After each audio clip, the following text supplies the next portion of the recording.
Hello दोस्तों, कैसे हो? आपका स्वागत है त्रिपाण स्टडी सेंटर में। आज जो हम करने जा रहे हैं क्लास 12 एनआईएस बोर्ड का हिस्ट्री का चैप्टर यानी इतिहास का चैप्टर नंबर 8, जो कि काफ़ी इंपॉर्टेंट है। इंडिया बिटवीन AD 750 टू 1200, यानी इसका अर्थ यही हुआ कि 750 से लेके 1200 ईसा के मध्य, ठीक है, भारतीय जो है परिदृश्य कैसा था। तो ये काफ़ी इंपॉर्टेंट रहेगा और ये टॉपिक कई मायने में हर एक क्लास के बच्चों के लिए इंपॉर्टेंट रहेगा, चाहे वो यूपी बोर्ड के बच्चे हो, चाहे बिहार के हो, NIOS के, CBSE के हो, चाहे UPSC के एग्ज़ाम की तैयारी कर रहे हो। हर एक बच्चे के लिए सिलेबस जो रहेगा मान्य रहेगा, क्योंकि इसमें जो उनके सिलेबस के अंतर्गत ही ये सारे जो परिदृश्य आपके समक्ष रहेगा। लेकिन आपको पता है कि चैप्टर स्टार्ट करने से पहले एक बात जो मैं सदैव कहता हूं, जिसको आपको सोचना भी चाहिए, विचार भी करना चाहिए और अमल भी करना चाहिए, वो ये कि जब भी वीडियो देखिए पूरा देखिए, क्योंकि अधूरा जानकारी सदैव खतरनाक होता है। साथ में एक इंपॉर्टेंट बात ये भी रहता है, अगर आप पहली बार वीडियो देख रहे हो तो लाइक शेयर सब्सक्राइब करना मत भूलना, क्योंकि दोस्तों लाइक कीजिएगा तो बनाने वाले का मनोबल बढ़ता है, सब्सक्राइब कीजिएगा तो इससे ये होता है कि जब भी मैं कोई वीडियो डालूंगा उसका नोटिफिकेशन आपको समय रहते मिल जाएगा। और देखिए, शेयर का मतलब ये होता है कि आपके थ्रू ना जाने किन बच्चों को हेल्प मिल जाए, ये आप भी नहीं जानोगे, इसलिए जो है आप शेयर जरूर करो, ठीक है। व्हाट्सएप स्टेटस पे भी लगाओ। दोस्तों एनआईएस सेंटर जो है कई मानने में बहुत से बच्चों के लिए हेल्पफुल है, चाहे वो 8th क्लास हो, 9th 10th 11th 12th हो, चाहे वो NIOS बोर्ड के बच्चे हों, ठीक है, चाहे BA MA के बच्चे हो, सभी क्लासों के लिए कुछ ना कुछ जो है त्रिपाण सेंटर में उपलब्ध है। तो इसलिए आपके लिए ज़रूरी है कि आप सब्सक्राइब करके इसको चैनल को जो है सेव कर लो, नहीं तो बाद में अगर रिसर्च करोगे तो शायद आपको ये चैनल प्राप्त ना हो। तो इसलिए सोचना नहीं, विचार नहीं करना है, सब्सक्राइब करके जो है अपने पास सेव करना है। दोस्तों ये तो बात था आपके लिए, लेकिन आप देखते हैं हमारा आज टॉपिक क्या है। A culture development. There is a most important and part of chapter Indian between to AD 750 to the 1200. There is a most important here. The new regional kingdoms led to the emergence of a new regional culture zone, such as the Bengal and Odisha in the south, Gujarat and Maharashtra in the center, India, as well as the Andhra, Karnataka, Tamil Nadu in the south. There is the most important here. Central India is the Andhra, Karnataka, and there is Tamil Nadu in the south. The various art form or language, literatures, etc., that form on the important part of our regional culture today. Today there is shape around the period. Most of the language such as the Bengali, Assams, Orissa, Marathi, etc., that are spoken in the southern country and the eastern part of India are some examples. The rich literature produced in this language began to replace the earlier is a monopause of Sanskrit literature. The literally is a work in the regional language were often to the composed under and the patronage of the new regional rulers. A famous work composed in the regional language, and there's around this is a time under the Chols was the Tamil version of the Ramayana. That is the most important here.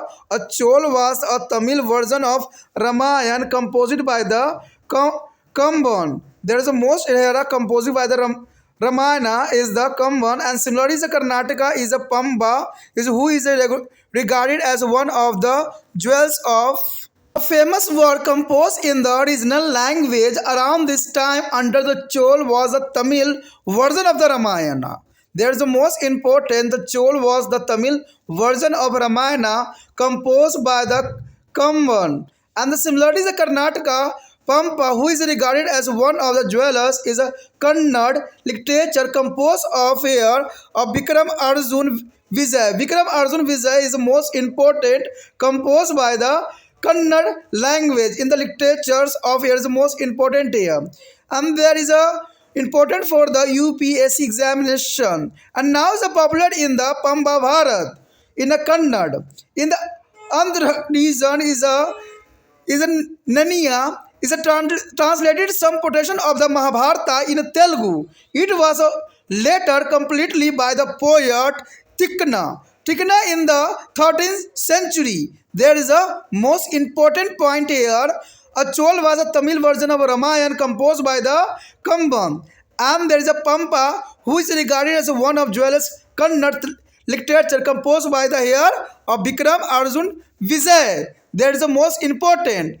And also important here, uh, Nanya is a translated some portion of Mahabharata in a Telugu. That is also important. And it was later completed by the poet of Tikna in the 30th century. That is the most important for the all exam and also is a UPSC examination.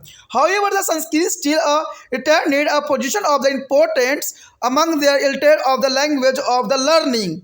Important word is composed in a Sanskriti around this period and where there are most important here Katha Sari Sagar.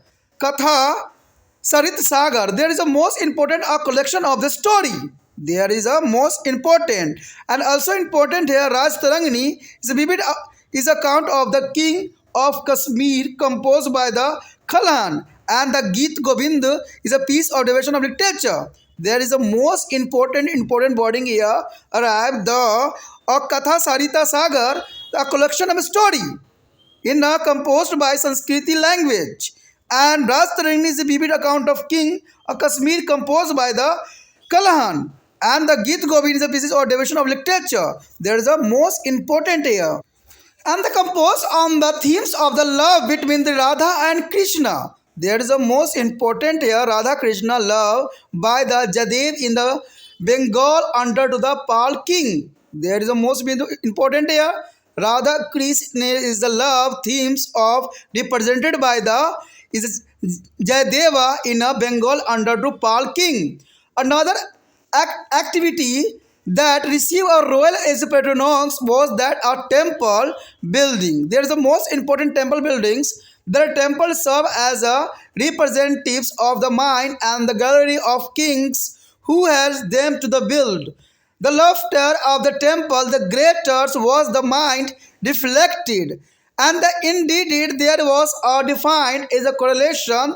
The construction of large temples and their regular of maintenance of required to the mobilization work is amount of resource, both financial and human. This is going to be a possible only when the particular king was the wealthy and powerful enough.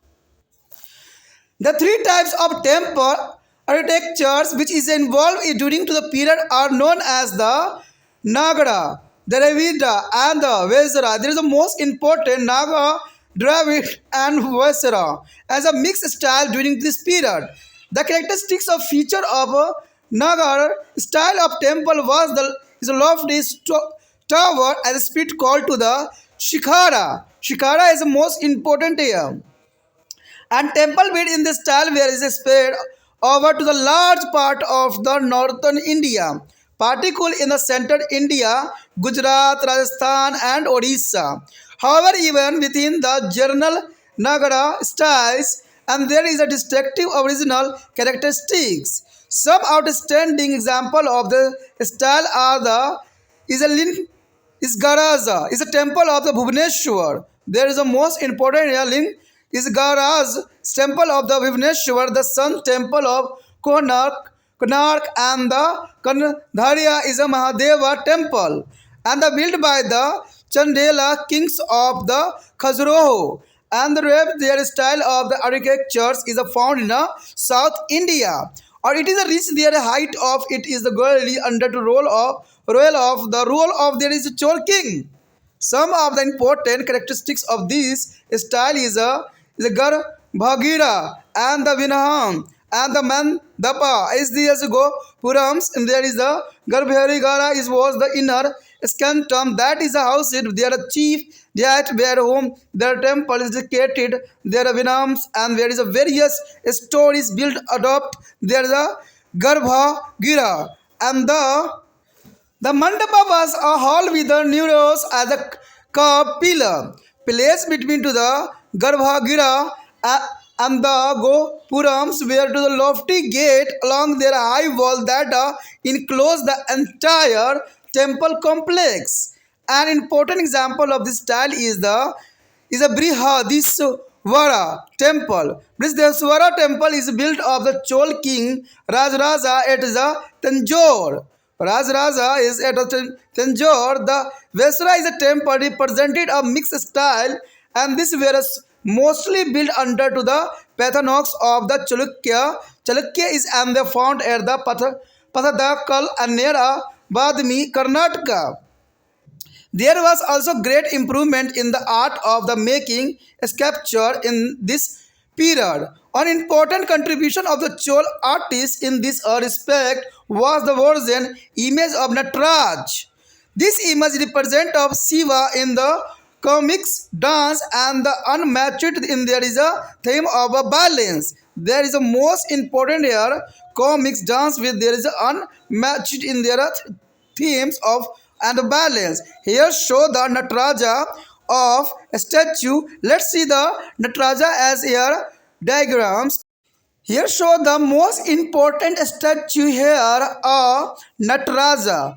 Nataraja here the is Natarajan. The Shiva is called Nataraj. There is a most important here and there is important for the all literatures. यहाँ पर जो हमारे समक्ष आया है संस्कृति विकास। आखिर संस्कृति विकास कैसे हुआ, किस काल में? तो काल जो हमारे समय है 750 से लेके 1200 ईस्वी के मध्य भारतीय जो है परिदृश्य। तो इसके दौरान यानी 750 से लेके 1200 के बीच में संस्कृति विकास किस प्रकार हुई, इस पे जो है हमें प्रकाश हम डालेंगे और जानने की कोशिश करेंगे कि इस समय संस्कृति की क्या दशा थी। दोस्तों ये ऐसा ही क्वेश्चन एग्जाम में पूछा जाता है कि 750 से लेकर 120 ईस्वी के मध्य भारतीय परिदृश्य के जो है संस्कृति विकास पर प्रकाश डालिए। तो क्वेश्चन तो आपको कहीं से कैसे भी बना के आ सकता है। अगर आपको संस्कृति विकास के अंतर्गत क्वेश्चन आता है तो ये क्वेश्चन बहुत काफ़ी इंपॉर्टेंट रहेगा आपके लिए। सिर्फ आपको ध्यान रखना है कि 750 से 1200 के बीच के अंतर्गत पूछा गया हो। तो एग्जाम में अगर आप टॉपिक से समझ लेते हो ना तो एग्जाम में जैसा मर्जी क्वेश्चन आ जाए टॉपिक के रिगार्डिंग आप अच्छे से अच्छे आंसर कर सकते हो, चाहे MCQ में हो, चाहे UPSC एग्जाम के बच्चे हो, चाहे कोई भी हो। कहते हैं क्वेश्चन को समझना बहुत ज़रूरी है और टॉपिक को समझ लेने का अर्थ होता है कि आपने हर एक चीज़ों को जो है विस्तार पूर्वक समझ लिया है। तो यहाँ पर हमारे समस्या संस्कृति विकास कहते नई क्षेत्रीय शक्तियों को आने से नए राजनीतिक संस्कृति क्षेत्रों का उद्भव हुआ, जैसे उत्तरी गुजरात में बंगाल, उड़ीसा, मध्य भारत में महाराष्ट्र तथा दक्षिण भारत में आंध्र और कर्नाटक, तमिलनाडु में। हमारे वर्तमान काल साहित्य भाषा के रूप में नींव उसी युग में पड़ी थी, यानी देखा जाए तो इसी युग में जो है इसका नींव पड़ा था। बंगाली, असमिया, उड़ीसा, मराठी इत्यादि भारत के उत्तर दक्षिण पूर्व भाग में बोली जाने वाली भाषा इसका सबसे बड़ा उदाहरण है। इन भाषाओं में रचे गए साहित्य ने संस्कृति के एकाधिकार को समाप्त कर दिया, यानी देखा जाए तो भाषा में रचे गए साहित्य संस्कृति के एकाधिकार को समाप्त कर दिया गया और नई क्षेत्रीय शासकों के संरक्षण के कारण ही स्थानीय भाषा में विविध साहित्य का सृजन भी हो सका। देखिए जब तक अगर कोई क्षेत्रीय शासक कोई साहित्य लिखने के लिए किसी भी रचनाकार को प्रोत्साहित नहीं करेगा तो वो नहीं लिख पाएगा। तो इससे ये पता लगता है कि जो क्षेत्रीय राजा हुआ करते थे वो भी साहित्य का संग्रह करना चाहते थे, क्योंकि बहुत से रचनाएं जो थी जिसका जो है उन्होंने अपने ही लैंग्वेज में अनुवाद किया, तो इसका मतलब है वो भी जानना चाहते थे कि इसमें था क्या।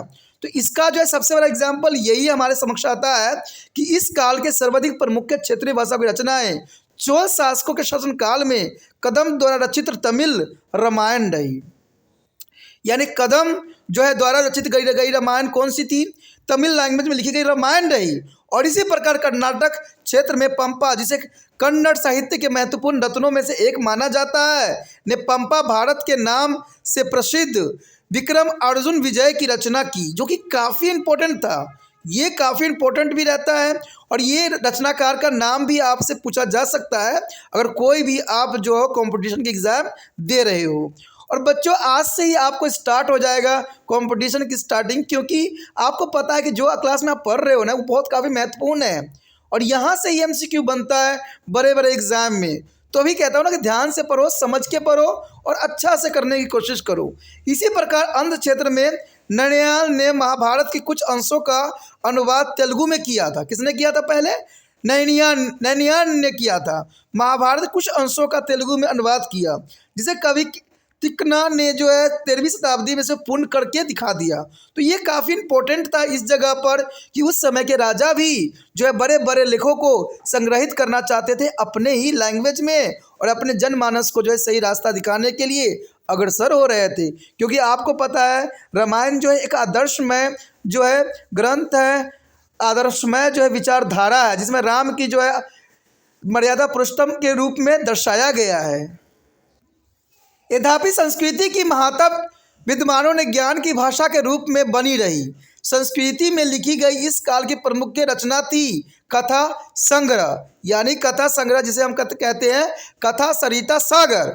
कथा सरिता सागर सबसे प्रमुख रचना थी जो किस भाषा में लिखी गई थी?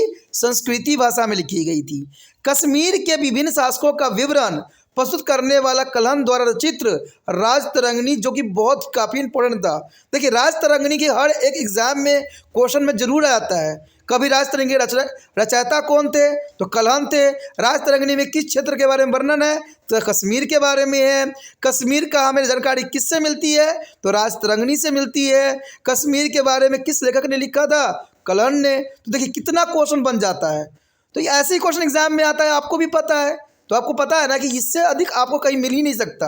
कहते हैं उसके बाद तथा पालक शासकों के काल में बंगाल के कवि जयदेव द्वारा रचित गीत गोविंद।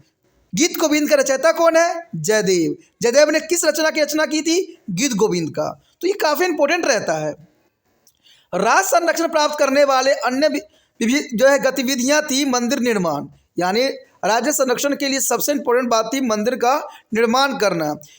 इन मंदिरों का जो है निर्माण कराने वाले शासकों ने जो है गौरव तथा शक्ति को दर्शाया। जितना भव्य मंदिर उतना ही शक्तिशाली उसकी निर्माण करवाने वाला माना जाता है। क्योंकि देखिए जितना भव्य मंदिर होगा उतना ही राजा भी उतना ही प्रभावशाली होगा। यकीनन इसमें परंपरा संबंध था। मंदिर निर्माण तथा उसके नियमित रख रखाव में बड़ी मात्रा में मानव तथा वित्तीय संसाधन की आवश्यकता पड़ती होगी। यह तभी संभव था जब वह राजधानी तथा शक्तिशाली हो, यानी राज्य जो धनी हो और शक्तिशाली हो, तभी जो है इतने बड़े बड़े मंदिरों का निर्माण करवाना और इतने बड़े शिल्पकार करवाना तभी संभव हो पाता है। इस काल के दौरान निर्मित हुई मंदिरों का स्थापत्य कला में हम 3 श्रेणियों का उदय पाते हैं, जिन्हें नागर, द्रविड़, वेशर यानी मिश्रित के नाम से जाना गया है। नगर शैली की प्रमुख विशेषता विशाल मीनारों का निर्माण था, और इस शैली में निर्मित मंदिर उत्तर भारत के विस्तृत जो भूभाग में फैले हुए थे, विशेषकर मध्य भारत, गुजरात तथा उड़ीसा में। तथापि प्रचलित नागर शैली में भी क्षेत्रीय स्तर पर क्षेत्रीय विशेषताएं थी। इस शैली के प्रमुख मंदिर में भुवनेश्वर में जो है लिंगराज मंदिर, कर्नाटक का जो है सूर्य मंदिर और दक्षिण भारत मंदिर निर्माण की द्रविड़ शैली काफ़ी विकसित हुई। चोल शासक काल में यह अपने गौरव के उच्चतम स्तर पर पहुंच चुकी थी, और इस शैली की प्रमुख विशेषता थी गर्भगृह, विमान मंडप, जो कि गोरम का निर्माण था। यानी ये सारे प्रमुख शैलियां थी। ठीक है, गर्भगृह, विमान मंडप गोरपुरम का निर्माण, यानी गर्भगृह से तात्पर्य था मुख्य देव का अंत निवास स्थल। देखिए यहाँ पर इंपॉर्टेंट है ना, गर्भगृह का अर्थ क्या होता है? तो गर्भगृह का अर्थ होता है मुख्य देव का अंत निवास स्थल, जहाँ पर वो स्वयं निवास करते हैं। गर्भगृह के ऊपर बनी इमारतों को विमान कहा गया, और मंडप अंकित स्तंभों का विशाल भवन जो गर्भगृह के सम्मुख निर्मित होता था। मंदिर क्षेत्र के चारों ओर बने भव्य बड़े दरवाजे को हम जो है गोपुरम कहा गया, और इस शैली का सर्वाधिक प्रमुख जो है मंदिर चोल शासक राजा राज द्वारा जो है तंजौर स्थित विदेश्वर मंदिर था। विदेश्वर मंदिर बहुत काफ़ी इंपॉर्टेंट था। कहते हैं वेश्वर मंदिर जो है, विदेश्वर मंदिर मिश्र पद्धति का जो है प्रतिनिधित्व करते थे, और ये चालुक्य शासकों के संरक्षण में निर्मित हुई। देखिए चालुक्य शासक ने जो है इसका निर्माण करवाया, और बादामी कर्नाटक के निकट पट्टकल में पाए गए। मूर्ति निर्माण के क्षेत्र में भी इस युग में नई ऊंचाई को छुआ, और चोल कलाकारों द्वारा तांबे की बनी नटराज की मूर्ति इस युग की अनमोल देन थी। और इन मूर्तियों में जो है शिव के नृत्य करने की जो है भंगिमा में दर्शाया है, जो कि अपनी धुन और संतुलन में अतुलनीय है। तो आप समझ सकते हो कि इस समय जो है शिव का जो है नृत्य यानी जो है नटराजन के रूप में दिखाया गया, जो कि संतुलन और संतुलन का सबसे बड़ा अतुलनीय उदाहरण माना जा सकता है। अब सोचिएगा कि ये कैसा जो है कैसा स्टैच्यू है, कैसा तस्वीर है। चलिए देखते हैं कैसा है। यहाँ पर आप देख सकते हो कि शिव के द्वारा जो नृत्य करते हुए जो संतुलन के बैलेंस किए हुए हैं, ये इनको नटराज के रूप में जाना जाता है और लोग इनको नटराज के रूप में ही इनको प्रसिद्धि मिला है। बहुत से साहित्यकार को जो है नटराजन की मूर्ति के रूप में उनको सम्मान दिया जाता है। तो कहते हैं ये बहुत काफ़ी उत्कृष्ट उस समय के जो है उदाहरणों में से एक समझा जा सकता है। इसी के साथ जो है दोस्तों हमारा टॉपिक आज खत्म हो रहा है। ठीक है, अगर आपको अच्छा लगा तो लाइक शेयर सब्सक्राइब जरूर कीजिए।